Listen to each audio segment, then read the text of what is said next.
নমস্কার, আমি সুচন্দ্রা। বিকাশ talk show এর অনুষ্ঠানে আপনাদের সাথে আজ যে বিষয় নিয়ে কথা বলবো তা হলো সার্জারি ও ল্যাপ্রোস্কোপির নতুন দিগন্ত। এই ল্যাপারোস্কোপিক সার্জারি নিয়ে মানুষের মনে অনেক রকম ধারণা রয়েছে। সেই বিষয়গুলি নিয়ে আজকে বিস্তারিতভাবে আমরা আলোচনা করব। আজ স্টুডিওয়ে আমাদের সাথে রয়েছেন প্রফেসর ডক্টর সুমিত সান্যাল মহাশয়।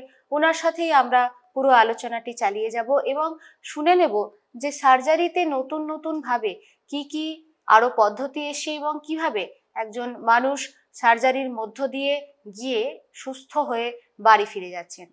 শান্তিনিকেতন মেডিকেল কলেজ এক্ষেত্রে নিয়ে এসে অনেক সুযোগ সুবিধা, তাই উনার মুখ থেকে শুনবো যে কিভাবে সার্জারির পথে নতুন দিগন্তের সৃষ্টি হয়েছে।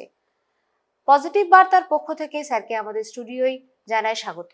নমস্কার। নমস্কার স্যার, প্রথম যে প্রশ্নে যাব, এই সার্জারি নিয়ে মানুষের মধ্যে অনেক ভুল ধারণা রয়েছে, সেগুলি কিভাবে পরিষ্কার করা যায়? দেখুন, সার্জারি শুনলেই প্রথমে যেটা লোক একটু ভয় পেয়ে যায়, ওরে বাপরে আবার কাটাছেঁড়া হবে, আমার গায়ে কিংবা পেটে ছুরি চালাতে হবে, সেটা শুনেই অনেকে ভয় পেয়ে যায়। কিন্তু এখন তো আমরা অনেক মেডিকেল সায়েন্স হিসেবে অনেকটাই উন্নত হয়ে গেছি। সো এখন অতটা ভয় পাওয়ার কিছু নেই। এখন কিছু রোগ আছে যেগুলো ওষুধ দিয়ে সারে না, সেগুলো আপনাকে বাদ দিয়েই সারাতে হবে আর কি, সার্জারি করেই সারাতে হবে আর কি। তো এখন যেহেতু অ্যানাস্থেশিয়া মেশিন, অ্যানাস্থেশিয়ার অনেক একটা ভালো ব্রাঞ্চ, খুবই উন্নত হয়ে গেছে, অ্যানাস্থেশিয়া মেশিনগুলো খুবই আধুনিক। সো এখন সার্জারি অনেকটা সেফ, আগেকার দিনের মতো অত ভয়ের আর নেই। সো এখনকার দিনে সার্জারি পরে যে আরেকটা লোকের খুব ইয়ে থাকে, আমার কি খুব ব্যথা লাগবে, এখন ব্যথা কমানোর এত রকম উপায় আছে, এত রকম টেকনিক আছে, এত রকম ওষুধ আছে। সো এখন সব মিলিয়ে সার্জারি ব্যাপারটা অনেকটাই সেফ, খুবই সেফ। আমরা শুনলাম ডাক্তারবাবুর কথা, উনি পরামর্শ দিচ্ছেন যে ক্ষেত্রে ডাক্তার বলে দিচ্ছে যে সার্জারি করতে হবে, সেই ক্ষেত্রে কিন্তু বিকল্প চিন্তা ভাবনা না করাই ভালো। সেটাই কিন্তু উনার পরামর্শ। পরবর্তী প্রশ্নে আসছি স্যার। এখন সার্জারির ক্ষেত্রে অনেক পদ্ধতি দেখা গেছে, যেমন প্রথাগত ক্ষেত্রে আগে অন্যরকম ভাবে করা হতো, এখন একটা আলাদা পদ্ধতি ব্যবহার করা হয়, সেইগুলি নিয়ে যদি একটু। প্রথাগত এক সময় তো শুধু কেটে অপারেশন হতো, এখন কেটে অপারেশনও আছে, তার সাথে এখন ল্যাপারোস্কোপি নতুন এসছে, যেখানে ছোট ফুটো করে আমরা অপারেশন করি। যেমন ধরুন খুব কমন অপারেশনটা বলি, যেটা গলব্লাডার অপারেশন, পিত্তথলিতে পাথর। আগে তো এতখানি করে কেটে অপারেশন করতে হতো, পেশেন্ট অনেকদিন থাকতে হতো, এখন সেগুলো ল্যাপারোস্কোপিতেই হয়ে গেছে। 99% ক্ষেত্রেই ল্যাপেই হয়ে যায়, হয়তো কখনো 1% ক্ষেত্রে হয়তো কনভার্ট করতে হলো বা কেটে করতে হলো। ল্যাপে করার সুবিধা হচ্ছে যে ছোট ফুটো করে যদি অপারেশন হয়, অপারেশনটা আর ক্যামেরার মাধ্যমে হয়। এখন ক্যামেরা এত উন্নত হয়ে গেছে, খুব একটা সাধারণ উদাহরণ দিই, আমাদের সবার মোবাইল আছে এখন।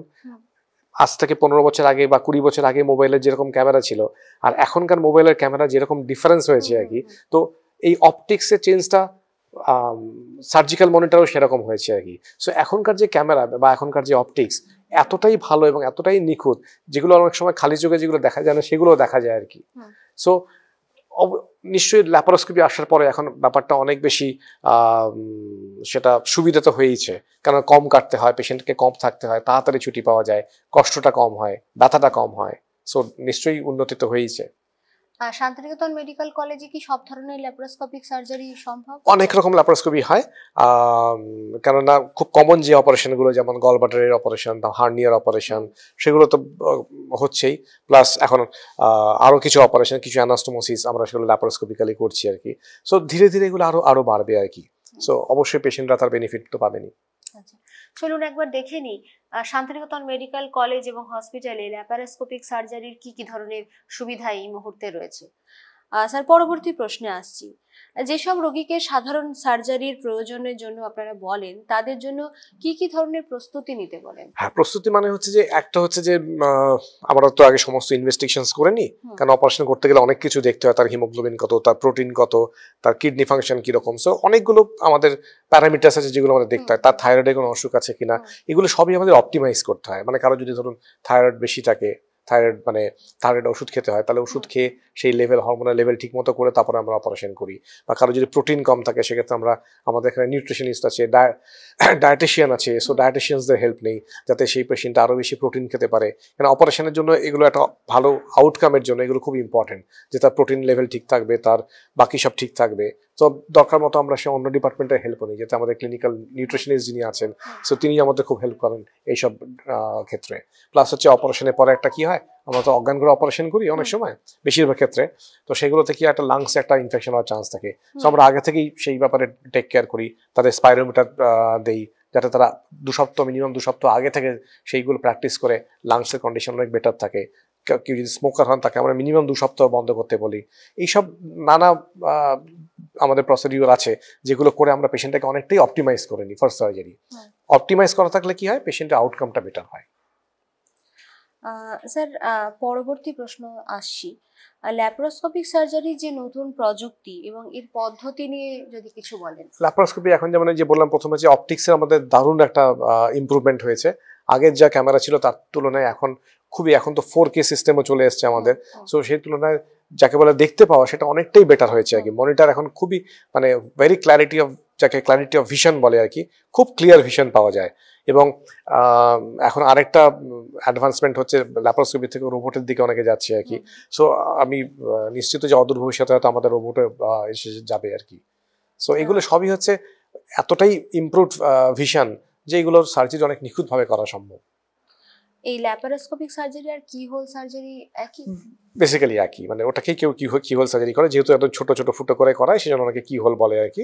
যেহেতু চাবির যে ছোট ফুটো থাকে সেরকম, সেই জন্য কিহোল সার্জারি বলে, বাট বেসিক্যালি একই। আচ্ছা স্যার, অনেক সময় ল্যাপারোস্কোপিক সার্জারি হওয়ার পর পেশেন্টকে সিডি বা ডিভিডি এটা দেওয়া হয়, সেটিকে আমরা এখান থেকে প্রোভাইড করি?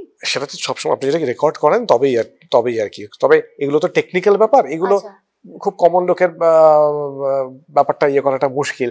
কারণ এগুলো হচ্ছে যে এগুলো মোট হচ্ছে যারা অপারেশন শিখছে বা যারা অপারেশন রেগুলার করছে তাদের টেকনিক্যাল ইমপ্রুভমেন্টের জন্য। কারণ এটা তো ঠিক সে অর্থে মানে কোনো একটা মানে এমনি পারফরমেন্স নয় যে যারা এটার মধ্যে নেই, টেকনিক্যালিটির মধ্যে নেই, আমার মনে হয় না তারা খুব একটা এনজয় করতে পারবে না আর কি। এটা যদি কেউ রেকর্ড করেন তবে এটা হচ্ছে সেলফ লার্নিং এবং স্টুডেন্ট লার্নিং এর জন্য ইম্পর্টেন্ট। They can have মানে benefit from it. ভবিষ্যতে ল্যাপারোস্কোপি সার্জারির নতুন কি উন্নতি আশা করছেন?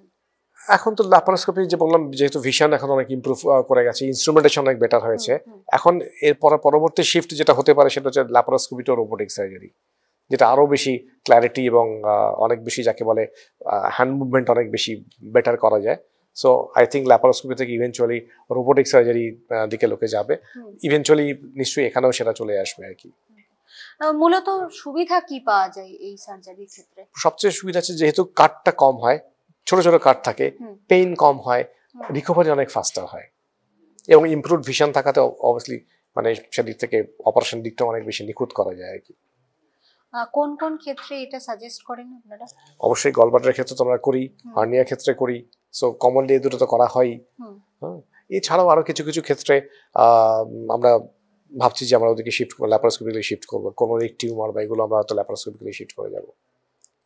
তার মানে একটা অনেক বড় ক্ষেত্র, মানে অনেক বড় ক্ষেত্র, সেই জায়গাটা অবশ্যই ল্যাপারোস্কোপিক সার্জারি গ্রহণ করে নিতে পারে অদূর ভবিষ্যতে। এবং আমাদের এই মুহূর্তে শান্তিনিকেতন মেডিকেল কলেজ এবং হসপিটালে সমস্ত ধরনের এই সার্জারিগুলো সবটাই আমরা এসএস কার্ডের মধ্য দিয়ে, ইন্স্যুরেন্সের মধ্য দিয়ে আমরা আসতে পারি।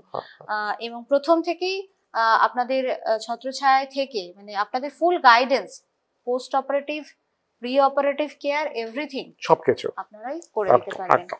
সেক্ষেত্রে পেশেন্টের একটা বাড়ির যে মানুষজনের হয়রান একটা হওয়ার ব্যাপার থাকে সেটা এখানে তো সবকিছুই পাচ্ছেন, এক ছাতার তলায় আপনি সবকিছু পাচ্ছেন, এটা কমপ্লিট প্যাকেজ।